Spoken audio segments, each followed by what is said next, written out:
Hello, everybody. Welcome back to the Twenties Detox. I'm Bianca, your host, and we're just gonna get into it today. So, I've had a really relaxing day. It's the holidays, so I have a break from work. I did a bit of yoga this morning and meditation. I wanted to do like a full-blown weight training exercise. Like I wanted to do a leg day. I don't know what's been going on with me lately. So I was like in Europe about a month ago, and halfway through my trip, I got sick. Like I got a flu bug, and I've never had a stomach flu like I had on that trip. I mean, it lasted almost 2 weeks, a week and a half, I would say, of like just not feeling the best. And I feel like my stomach hasn't been the same since. And I don't know if it's picked up recently because during the holidays, like, you know how you're eating a lot of turkey,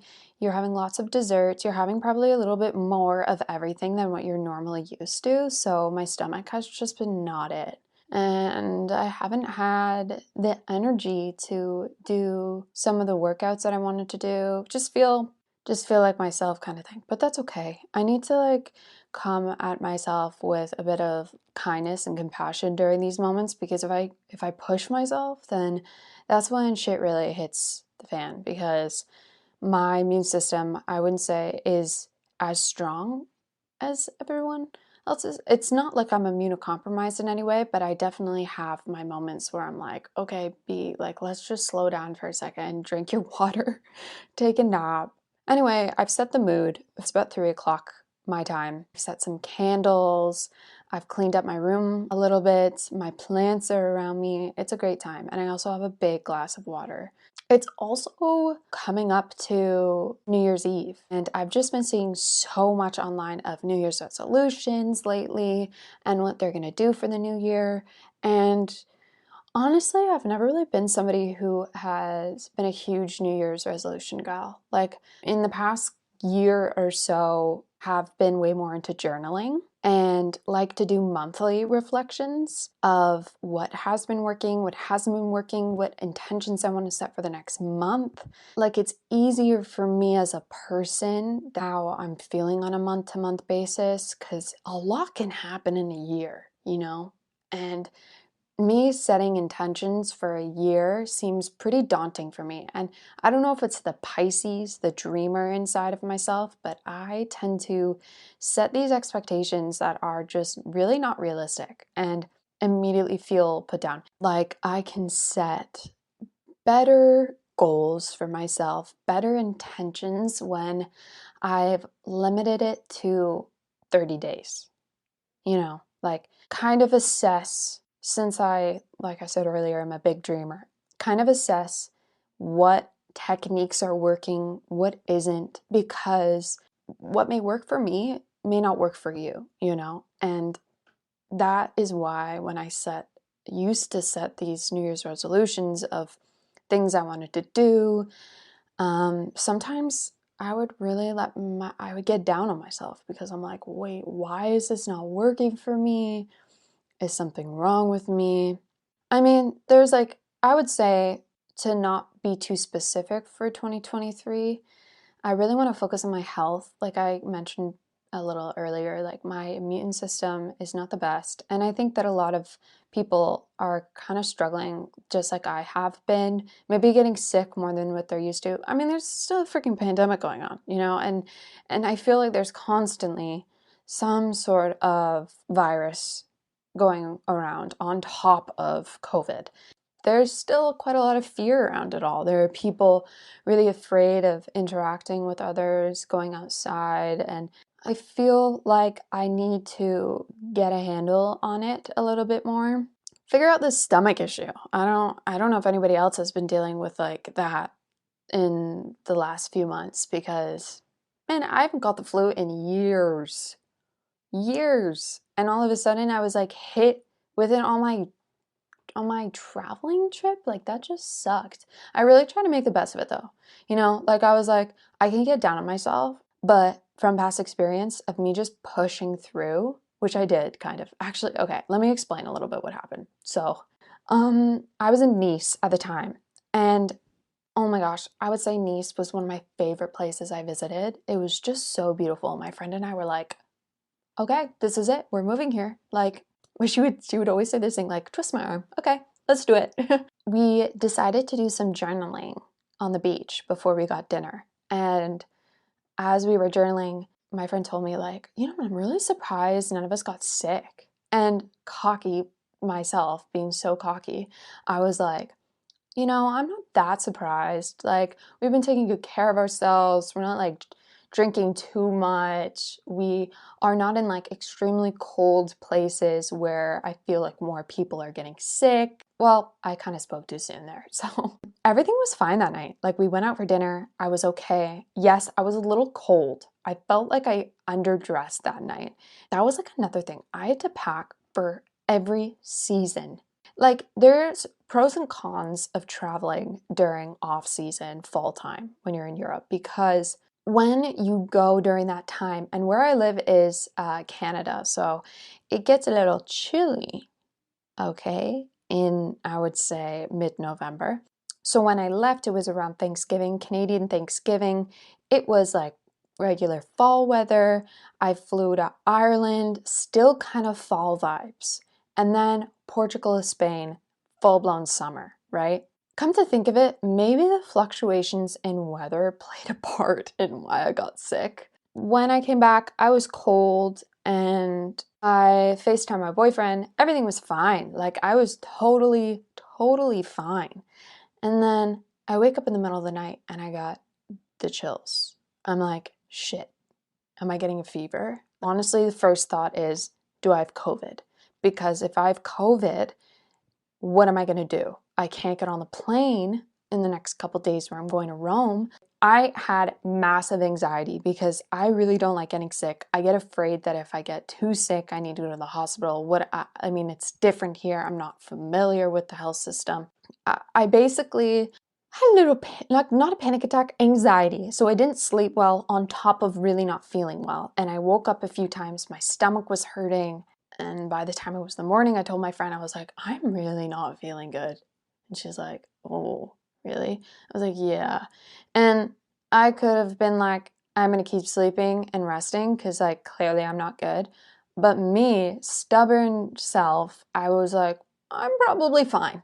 And that day we were actually going to go to Monaco for like a day trip thing. I was like, I know you really wanted to go, telling my friend this. I know you really wanted to go. Let's go. I'm going to power through. I'll be okay. Like, realistically, my friend would be like, if you didn't want to go, like, it's fine. But I felt bad because I knew she really wanted to go, so I just powered through. Yeah, so I was so not well when we were on the train going to Monaco. While we got to Monaco, I felt like the Tin Man from The Wizard of Oz. My joints were they were in so much pain. It sounds so bad and dramatic. Like, it's a little bit dramatic, but I haven't been in that much pain because of being sick in a hot minute. And just walking around Monaco, I joke around like I was not lucid. Like, anyway, that's kind of why I want to get a handle on my health. Like, I would really like to take my vitamins more, figure out how to strengthen my immune system, how to improve my gut health. My gut health isn't the best, and just do a bit more nourishing in that area of my life. But other than that, New Year's resolutions are not really for me. And I like a month-to-month basis checkup deal.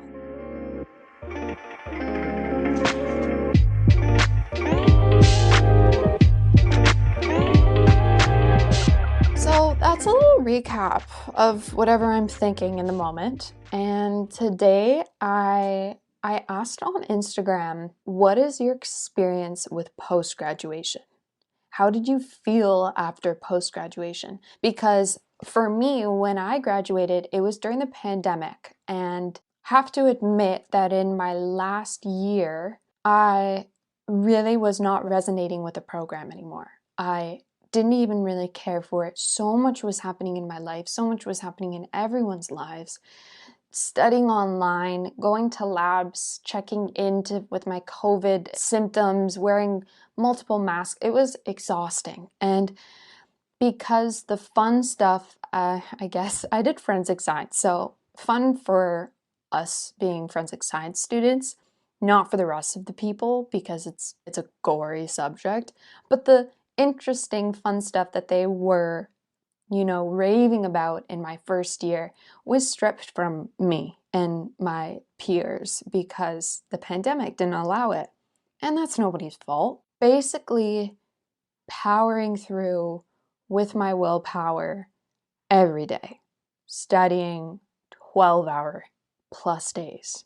And by the end of it, I was so utterly exhausted, but at the same time, very lost. Studying that much was all I knew. And I did classes in the summertime. I worked very hard in the summer, worked with my parents. I also was serving at a bar. And then I did online classes, very much immersed in the hustle culture, as we will say. And I was so used to that fast-paced lifestyle. And it was a part of the reason why adjusting afterwards was so difficult for me. I was not used to the lack of stimulation that I was having.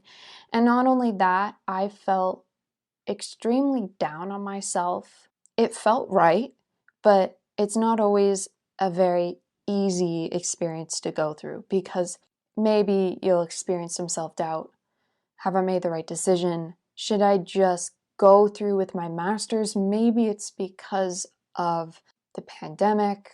But I knew deep down I needed a break. I needed a break from school, otherwise I was using it as some sort of numbing agent for all the issues I had in my life at the time. We'll go into more how to deal with similar problems that I'm dealing with, how to deal with the anxious thoughts that we may feel after graduation of what's next, what's to come. Should I go to master's? Should I take a year off and travel? Should I find a job?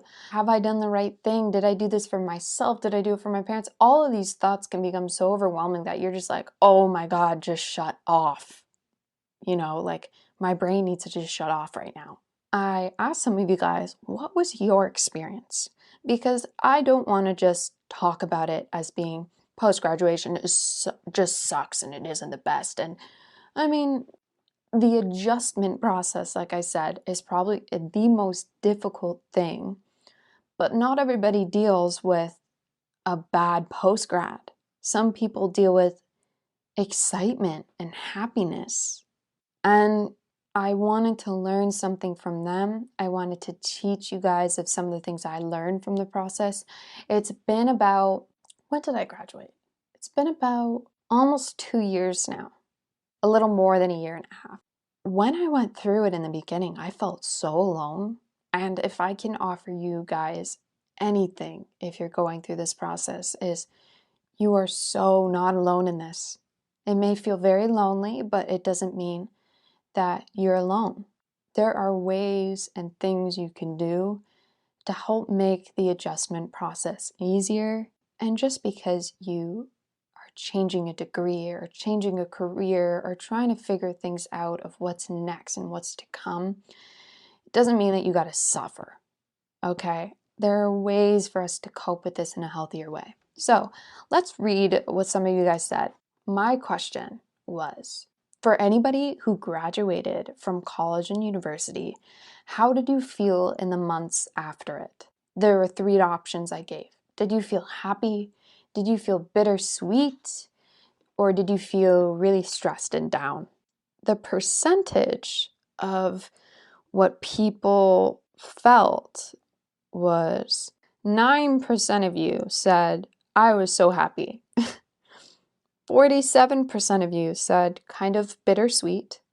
And then 44% of you said I was a bit stressed and down. And if I had to put myself into that category, I would say I was a bit stressed and down. It wasn't the best experience for me. To dive into it deeper, I said, if you don't mind, could you explain in a sentence or two for why you felt that way? Don't worry, I will keep all responses anonymous. For somebody who felt happy, she said that I jumped right into my big girl job, felt like I made it in ways my peers hadn't yet. Kind of silly. Like, I totally asked one of my friends about that. Like, how do you feel right now being done school? Like, how are you feeling? And she said, so happy I got the job that I always wanted. And like, it's exactly like what I studied with in school. That's from what I get, the people who are the happiest about graduating are those who see themselves in the career that they just finished their degree in, already jumped right into that job. They didn't have this sort of transition time. I mean, it is a transition, but it hasn't been long enough. What am I going to do with my life if you're unsure about the program you just graduated in, or the jobs that are offered, or maybe even, it's so difficult now for people our age to find jobs, even with the field they're in. Some of my friends have an undergraduate degree. And back in the day when our parents were young, you really only needed an undergraduate degree in order to get a job very easily. But now, like, you need 2 years of experience, a master's is preferred. There's nothing wrong with being super happy of jumping right into this big girl job or big guy boy job right after university or college and being proud of yourself for it. But she did mention something. She said, I felt like I made it in a way that my peers hadn't yet. Right away for me is like, okay, so your ego is very much involved in that decision. It was this knowing after graduation for me, you need to turn inwards. You need to figure out why you loved this program so much. What did it do to serve your ego in ways that you haven't really peeled back the layers for yet? And when I did that, when I just totally slowed down and turned inward, I had so many ego deaths. I found that I was really lacking in appreciating my feminine energy. I felt like my whole life I was very into my masculine energy. I did karate as a kid. Forensic science is definitely not a compassionate field. You're taught to be so dissociated from death because if not, then you are prone to confirmation bias. And if you don't know what that is just the unconscious bias towards one way or the other. And it was fueling a part of myself that I really didn't want to be. I didn't want to be this extremely tough, insensitive person. And I'm not going to say that they're all insensitive, but I mean, it's criteria for being forensic science. You cannot have an emotional pull towards it because it's your ethical obligation to be objective. If you're somebody who feels nervous or anxious about not finding that job right away, not being happy in the degree that you have, so you don't have a job in your field, or you're having difficulty finding a job in your field and you have graduated in it, take this time to turn inward. Take this time to figure out what you really want. You're not tied down to anything right now. And I think that uncertainty obviously causes a lot of anxieties in people, but you can also view it in a way that's very exciting. Anyway, we'll move on. For the people who said that the experience was more bittersweet, some of the answers were, I was excited not to be stressed all the time, but then you also get different kind of stress in everyday life. Another one was I was kind of happy that it was over, but I was wondering if I know everything I wanted to know. Like you're at a point where you have to decide whether you want to work or do your master's. Another one was I was glad to be done school, but having a job in my field seems scary, and I'm taking it day by day. Somebody just summed it up real quick and they said, end of an era. And the last one was, I thrived with the routine and schedule in school. So I was excited to be done, but then I was also sad because of that. And man, I relate to literally every single one of those. When you get into early adulthood, there are different kinds of stresses. There's like real world stress now. There's no more school stress, where there is a lot of certainty in when your next assignment's going to be up. You even know when your exams are going to be in the next few months, but in the real world, you don't know when things are going to come up. And I'm not saying that people are ignorant or unaware of real world issues while they're a student, but there is that certainty, that ability to have control over an aspect of your life. Another person saying, I didn't know if I had everything I wanted to know, and if I should just go right into work or if I should continue a master's. That's another stressful decision. I remember having a FaceTime with my parents right after I graduated. And I was so burnt out that I couldn't even look at them. And to my surprise, it was actually my dad that cut my mom off and was like, hey, listen, I think it's pretty obvious she cannot have this conversation right now. You know what? I am so grateful, and I'm going to give that advice to you. Just take this time to slow down. You can afford to take a few months off. You can afford to take a year off. You can afford to take 2 years off. And we'll go into how you can still move forward in your life without feeling like you're moving behind just because you're not going into what everybody expects you to do. It's okay. You learn something from that experience. There's no waste of education. In my eyes, even if you got that diploma or not, there's no waste of an education. What one of you guys said was end of an era really hit me, because there's also, which I'm still going through, is the mourning of who you used to be. When I was in university, having fun with my friends, getting a taste of independence, partying. And then it can also be a bit deeper, like I said, about the ego deaths of how I used to be, with my ego so majorly a part of my decisions. Having ego deaths also take mourning, because a lot of those parts of yourself were maybe for protection, but we don't need that protection anymore. I'll be open and vulnerable about one of mine, and it was letting go of this intense toughness, this complete masculine part of myself, this idea that I couldn't feel the emotions, that the world was out to get me, that I needed to protect myself at all costs. And being in forensics will perpetuate this idea of shutting the emotions off. You see, it's a lot deeper, and I haven't even really spoken to that to many people about why I chose to not go into it anymore. Not just because, oh, I lost faith. And I feel like I let go of that part. I had that ego death. I mourned her. I said, thanks so much for protecting me when I needed you, but I don't need you anymore. And I want to move on in a way that feels more aligned with where I need to go. So I wouldn't resist that mourning. I wouldn't feel embarrassed about that mourning, because we're so young. Be compassionate with yourself.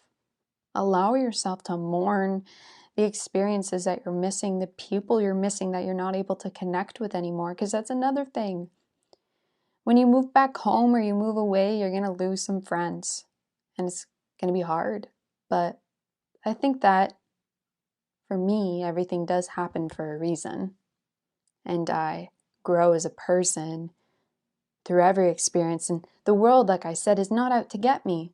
And I had to mourn that aspect of myself that always thought it was. Routine. People thrived with the routine in school. I did too. Routine is actually so important, but I wouldn't say now, oh, I don't have that routine anymore. Get excited about the routines that you can create. The people who felt really stressed about this all, I already touched on it. They said, what do I do now? That was a constant thought in my head. Or some other people that feel immensely stressed have not yet graduated. The people that feel really stressed are those that struggle the most with uncertainty. Because if you are not able to distinguish what you can and can't control, your brain is just going to resort to the worst possible thing because it's like, oh, she feels unsafe. We need to protect her. So here's all the shitty possibilities that can happen so you can feel prepared when they do. Some of them are entirely irrational and they're never going to happen. And then others could be possible, but they don't need your constant rumination on. The way that I felt right after graduating, I do not feel right now. I feel much more at peace with it.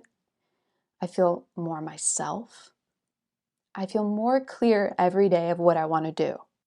I think just surrendering to the whole experience versus resisting, possibly jumping into that job right off the bat because that is what is expected of you, or what will make you feel good or more powerful. Take the route that resists the ego. I know it's easier said than done, but surrender. Find compassion for yourself. And moving into more advice here, really talk to people about it. Don't bottle it up. Because surrendering also comes with being vulnerable of how you really feel. I had so many breakdowns. So many. I'm not excused to that sort of experience just because I'm on here and I'm talking about all this stuff. I had breakdowns in front of my parents, in front of my sister, in front of my boyfriend. The thing was, they were all going through their own shit too. My boyfriend and I graduated and went through the same experience at the same time.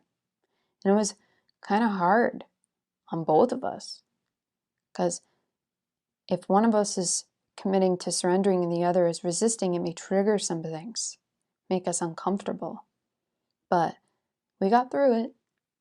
I want to go into how can we make this adjustment just more bearable, more exciting. I already went into find compassion, talk to people. Very simple things right there. Turn inward. I heard other people say the reason why the adjustment was so hard was because I lost momentum. Had a hard time figuring out how to do these applications. I didn't know how to deal with all these responsibilities of normal adulting, paying bills. I didn't know how to adjust to not seeing my friends anymore and having to meet new people and make new friends as adults. I also found that people looked back and regretted some of the choices that they made. Maybe the choices that they made right after post-graduation, they just rushed right into a job and didn't do what they really wanted to do. Somebody also said they wanted to travel. I would say the things that helped me the most was I found that compassion for myself. And two, I kept journaling every morning because I wanted to teach my brain that this was a good experience and not a bad one by saying how grateful I was. I tried to make it exciting. What am I going to learn today? What helped me that day? I know some people may not believe in the gratitude prompts, but there's so much power right in the morning when you wake up and priming yourself that this is going to be a good day. You're not going to feel it all the time. You're not going to be high energy. Sometimes you're going to break down, but you're going to wake up the next day and you're going to do it again. And you're going to say, I'm so grateful for the people in my life. I'm so grateful for having a house, a roof over my head. I'm excited for this time period of personal growth and discovery. You could be like, I'm so scared of what's next. Or you could say, I'm so excited for this new adventure. You choose that perspective. You choose it. Those are two things. Compassion for yourself, choosing the perspective of feeling grateful. Getting excited will allow you to take more action and start exploring new things that this world has to offer for you. Maybe if you really love to learn, like myself, I started just buying personal development books or buying some other books that were kind of sciencey because I was a science student. I didn't stop learning just because it was a non-traditional way. It wasn't in school, but I didn't stop learning. Another person mentioned create a routine for yourself. And I have to agree, That is so important. And I wanted to read a little bit of this book that I read called 101 Essays That Will Change the Way You Think. And it's from Brianna West, or I think Weist or something. I could have pronounced her name wrong, but a part of it that she put in here was the psychology of daily routine. The most successful people in history, the ones many refer to as geniuses in their fields, masters of their crafts, had one thing in common. Other than talent, most adhered to rigid and specific routines. Routines seem boring and the antithesis to what you're told a good life is made of. Happiness, we infer, comes from the perpetual seeking of more, regardless what it's more of. Yet, we don't realize is that having a routine doesn't mean you sit in the same office every day for the same number of hours. Your routine could be traveling to a different country every month. It could be routinely unroutine. The point is not what the routine consists of, but how steady and safe your subconscious mind is made throughout repetitive motions and expected outcomes. Whatever you want your day-to-day life to consist of doesn't matter. The point is that you decide and then stick to it. In short, routine is important because habitualness creates mood, and mood creates the nurture aspect of your personality. That's just there's so many studies out there of how important a good routine is, of how important it is for you to go to bed and wake up at the same time every day. Do we do it? No. Do I do it? No. I'm getting there though. And I think it comes down to what you feel is safe. You're creating some safeness in your life. We're habitual beings.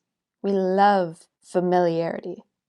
And if we are trying to embrace uncertainty, it has to come in bits. And when your entire life, your entire day is so different than what you're used to, it's going to be very stressful for you. So I tend to have certain routines, like my morning routine, although it's not the same all year round. I tend to do some things every morning, which is I try to do a little bit of meditation. Sometimes it's 5 minutes, sometimes it's 15, sometimes it's 20 or 30.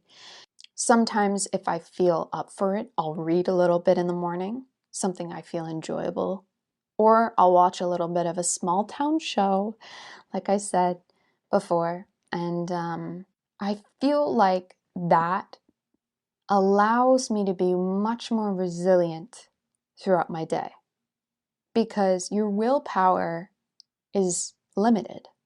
And if you go about your whole day using your willpower because it's so unfamiliar to you, chances are you're not going to have a lot near the end of the day and you'll feel burnt out. You'll succumb to burnout, which could also lead to feelings of depression, right? So what I would do is find a good morning routine for you. And I don't mean a morning routine that is hacks for success. I mean a morning routine that makes you feel aligned, that makes you have enough willpower, excitement throughout your day to just keep pushing forward and taking it day by day. It could be making a nice breakfast for yourself. It could be going for a walk. It could be workout right off the bat. I know some people who love to work out right after they wake up. I'm much more of a person that needs food in them, or I feel like I'm going to pass out.